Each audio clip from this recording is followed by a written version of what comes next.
ជំរាបសួរប៉ាម៉ាក់បងប្អូនសិស្សានុសិស្សនៃសាលាអន្តរជាតិ CA First ជាទីរាប់អានឆ្នាំសិក្សាថ្មីរបស់យើងនឹងចាប់ផ្ដើមនៅក្នុងខែសីហាឆ្នាំ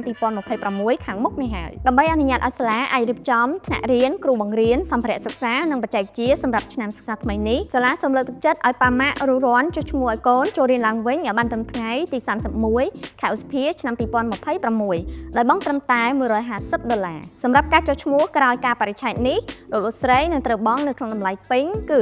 $275ហើយអ្វីដែលកាន់តែពិសេសសម្រាប់មាតាបិតានៅក្នុងឆ្នាំសិក្សានេះគឺសាលាមានកម្មវិធី Referral Program រាល់ការណែនាំសិស្សថ្មីម្នាក់ចុះឈ្មោះនៅសាលាអន្តរជាតិ CA First លោកស្រីនឹងទទួលបានទឹកប្រាក់ចំនួន$500ដើម្បីទូទាត់លើថ្លៃសិក្សារបស់កូនសម្រាប់ប៉ាម៉ាក់ចុះឈ្មោះកូនចូលរៀនឡើងវិញក្នុងកម្មវិធីសិក្សាភាសាចិន Chinese After School Program នៅសាខាសែនសុខនិងសាខាច្បារអំពៅ